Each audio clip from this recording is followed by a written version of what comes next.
God is for us. So no matter what the world is saying, what the enemy is telling you in your mind or your heart, God is for us. Yeah. So no one or nothing can be against you. Your uniqueness is what's going to encourage somebody else. Your uniqueness, your stigma is what's going to attract somebody else to find God's love and find his purpose for them. So embrace that. Yeah. Embrace that you are special and you're unique. Yeah. Your family's unique. Your kids are unique. Whatever you're building is unique, and that is good. Yeah. That is so good. Your blended family has a 100% chance of success when you do it God's way.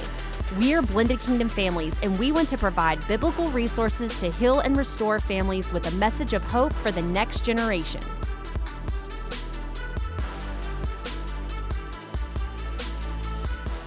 Hey guys, welcome to the BKF podcast. We are so excited to be with you today. If you haven't already, the Blended Family Conference is coming up very soon, October 5th. Yes. It is going to be an incredible day of encouragement, of worship, of great speakers, of community. If you haven't already, grab your spouse, go to blendedkingdomfamilies.com. You can get your tickets right now. Yes, and you can attend in person or online. Absolutely. Yeah, so take advantage of that. But I'm excited about this topic that we're going to be talking about today because it's something that we have talked about before in the past, but I think it's something that's relevant and that a lot of blended families deal with. I will tell you, I dealt with this just last night. So the topic of the day is overcoming social stigmas in a blended family. Right. So I'm having a conversation last night with another dad, and I always have to explain because we have 4 sons. There's an age gap, and we're in this small community where we love football. We're right in the middle of start of football season right now. Right. And I always have to explain. I'm like, okay, well, I've did this before. Well, I have a stepson who's now graduated, and it's always there's a little bit of anxiety every time I say it, and I don't necessarily want to feel that, but I almost see people trying to go, okay, well, I don't understand that. Explain it to me. You have 3 sons, but you have another son, and it's just a complicated issue. Sure. It's one of those that you're like, and you can almost see them asking the question, well, or are you divorced, or why did that happen, Right. what was the cause of that, or and you want to be able to explain, but you're like, I don't want to take the time. Yeah. So there's a stigma that's associated with it. Sure. And, I think over time, for me, it's no big, like I usually just say it at the beginning. I'm like, we're a blended family. My oldest son is from my first marriage. Scott and I have the 3 boys. You know, it's just kind of it becomes a part of like your introduction, so to speak, of like your family or explaining it. Because a lot of people do ask about our age gap because we have an 8-year age gap. And so, but, I know that there are a lot of families that deal with that, but also I think especially to like in the church, it can be really difficult as well, depending on like your upbringing and, if you've had any church wounds, so to speak. Well, I think that the first thing I want to talk about is, there is a anxiety-provoking event when you start to tell your history and you have something of like a divorce in your background. Sure. Because you don't know if you need to explain it. You don't know how they're receiving it or if they're welcoming you, especially when you meet new people. It's like, how do I go about this and how do I overcome any type of stigma with that? Yeah, I think too when the divorce is so fresh too that like it's just happened, and even just being a single parent, like that's really hard. And a lot of times you don't want to rehash it and tell your story. So I think then some of us like internalize that and you withdraw. You're like, okay, I don't want to go to the social event. I'm gonna have to tell people that I'm divorced or that you don't want to talk about it. And so, I think to that, I would say, like, we see you, we understand. I've been there before. Yeah. I know with time, like, I think that telling my story or telling, talking about it has actually given, has allowed for freedom and there's freedom and healing in that. But that takes time. And I think that, as you grow and mature and heal, it will look different. Yeah. Well, and I would say too, you're not the only one who deals with this. Yeah. You think that your kids don't deal with that to the level? Sure. How do they explain, like, oh, I've got these 4 parents now, or, or my mom or my dad has been divorced 3 times. There's a stigma that goes with that kids are dealing with as they are really focused on building their identity. It becomes such a hard event to overcome or to explain away. So what I want to kind of drive home first is that is what you've gone through. That is not who you are. Mm-hmm. And it's not about who your family is. Mm-hmm. Don't let society's expectations or what somebody may think define who you are or how you act or how you feel about yourself or how you feel about your family right now. Right. I think more and more people need to understand that, we, according to the Bible, we are all sinners and we're all going to fall short of the glory of God and we're going to make mistakes.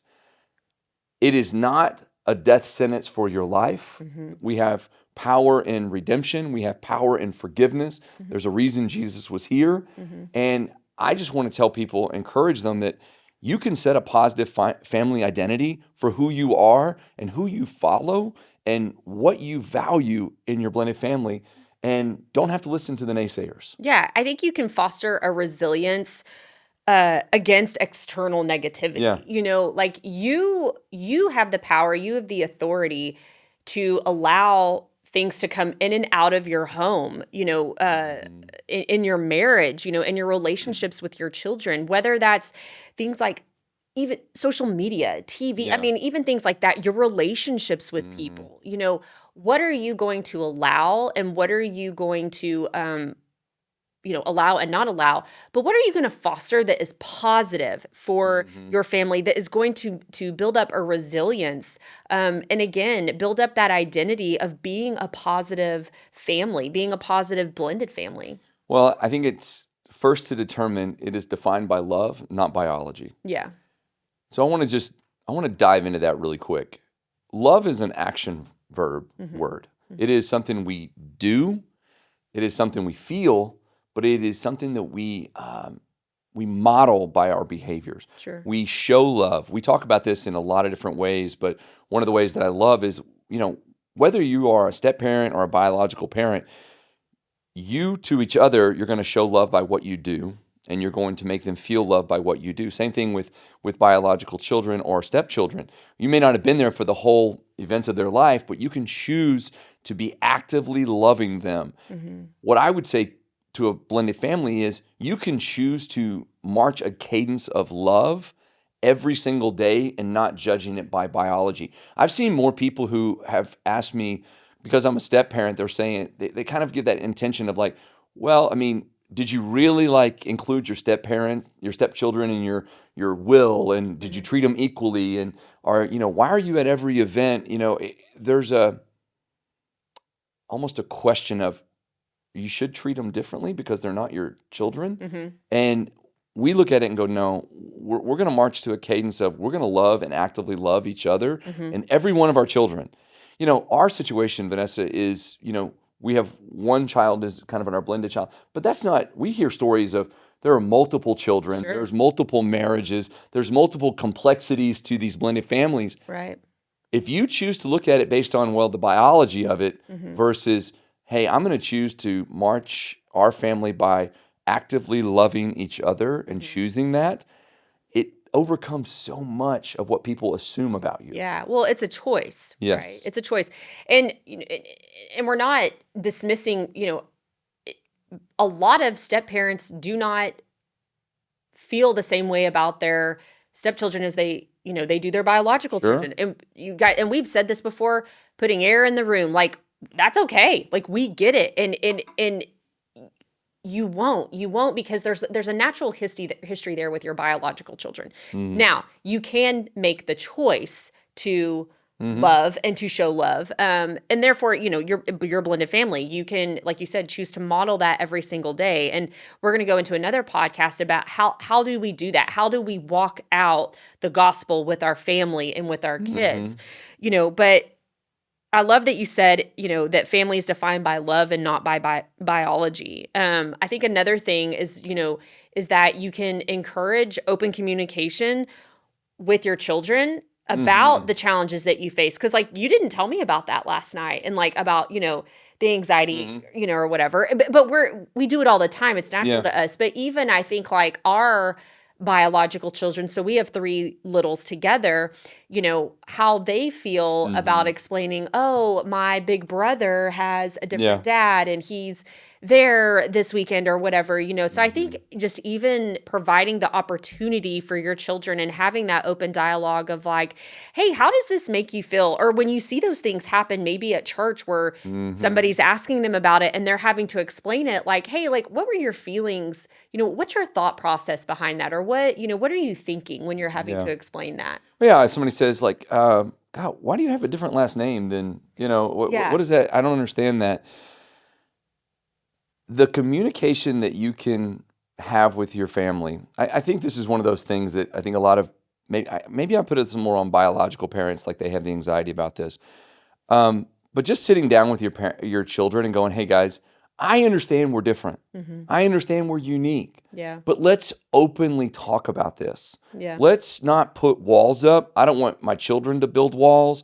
I don't want to build walls. I want to sit down and have a conversation. I think parents really discount the ability of children to understand some things. Sure. At a certain level, it's like they get it. So talking about that and having open communication is so important. And also, and we talk about community a lot, but being in community, being around other people who are facing the same situations, so you don't feel so isolated. Yeah. You don't feel so alone. You don't feel so uniquely different just because you're the one dealing with this. That's why we love building community. We love support groups. We love our blended family conference where people can come together. Yeah. But you need to be around other people who are facing the same issues. Well, and yesterday we interviewed a couple on the podcast, and they've been married just a year. And so even being able to talk with them and be like, oh my gosh, I remember when we went through that, and we talked about community with them on the podcast yesterday and how important that is, because when you can sit down with people who have done it and gone before you, and they can give you that hope and that reassurance, or even that encouragement of like, hey, we've been there. This was our experience. This helped us, or this didn't. And, things will get better. And hey, we're here to like encourage you and mentor you along the way. Yeah. Like it's so powerful. And that in itself is just an act of love, and how your family can love on other blended families and for your kiddos too, because, other blended families, maybe they have older kids that resonate with what your kids are going through. And so I think that that's so powerful. Well, the other thing that I want to point out, just when we talk about community, and obviously as husband and wives, yes, community, but we also have stuff for teens. So if you look at the Blended Kingdom Teens podcast, it's all about understanding that the uniqueness is shared. Yeah. So we have, folks teenagers, college kids who have gone through blended family life who talk about these things. And the whole purpose around that ministry is to connect with other teenagers who are walking. I don't think I've ever seen a culture that really isolates teenagers as much as we do today. Yeah. We give them a phone, we give them a room, and they isolate themselves. And their uniqueness is also important. Absolutely. And the challenges that they're facing are also important. I think blended families sometimes we get so focused on our own little family unit, we forget that our kids are suffering and they're trying to identify who they are. Yeah. So we want to give them opportunities to connect with other people who have walked through that. So the Blended Kingdom Teens podcast is a great resource. Yeah. Well, and I think a thing that, when you're feeling the social stigma like around your, as a blended family, I think one thing that can help break like any fears or anxieties or insecurities is just celebrate your wins. Celebrate your family's uniqueness. God has brought you all together. You all have these amazing gifts. Everybody's so different. But he brings you all together to make something so beautiful, and celebrate in those things. Celebrate when the step siblings, someone does well at their game, or they win an award at school, or it's, their birthday or whatever that is. Celebrate the small things. Yeah. Well, you're uniquely designed. And the one thing that I always, I just want to point this out to people who are listening. Everybody's unique. Every family is unique. Yeah. Blended family, nuclear family, they all got problems. They all got things. Yeah. No family is perfect. You've got a story, they've got a story. Nobody wants to air their dirty laundry a lot. They don't want to. You don't necessarily always want to lead with the challenges that you face. But here's what I want to leave with a verse here from 1 Peter. It says that 1 Peter 2:9 says, "But you are a chosen people, a royal priesthood, a holy nation, God's special possession, that you may declare the praises of him who called you out of the darkness into his wonderful light." You have been chosen by God, and he sees you. He sees what you're going through. He sees your challenges. Yeah. He, of all people, is sitting over all and saying, guys, you're all unique. You all have your own challenges, but I have woven together something for a purpose. Mm-hmm. And just because you may feel a social stigma, and we looked at social stigmas, we're kind of pinpointing this in blended families, but it could be, there's tons of social stigmas. Sure. You could be, in poverty, you could have, different situations that cause you to be kind of separate. But God sees you and he says, I've chosen a path for you, and I need you to embrace this, and I need you to acknowledge that I am overseeing this, mm-hmm. and I've woven this together for a purpose. Yeah. So your uniqueness is what's going to encourage somebody else. Your uniqueness, your stigma is what's going to attract somebody else to find God's love and find his purpose for them. So I don't know what I'm trying to say here. I'm just saying, embrace that. Yeah. Embrace that you are special and you're unique. Yeah. Your family's unique. Mm-hmm. Your kids are unique. Whatever you're building is unique. And that is good. Yeah. That is so good. It is good because God is good and God created it, and everything that he created is good. And so I know that can be hard to break, mm-hmm. having those stigmas and the anxieties and the things that come with it. And I think another verse that I have right here, and I just want to close out with this, it's Romans 8:31. It's, what then shall we say to these things? If God is for us, who can be against us? And the opposition of unbelievers and Satan will never succeed, since God is for us. So no matter what the world is saying, what the enemy is telling you in your mind or your heart, God is for us. Yeah. So no one or nothing can be against you. Love that. Guys, if you struggle in this area, we just want to encourage you. We want to tell you that you are uniquely loved by God and supported. So we hope that this has helped you, that it's been a blessing to you. Yeah. Again, I'm going to plug this conference one more time because it's such a cool event. Yeah. If you're listening to this and you've never been to the Blended Family Conference and you live in the Dallas-Fort Worth area, or you live anywhere, you can watch it virtually, you can come in person, you can hang out with Vanessa and I, and we just have a great day.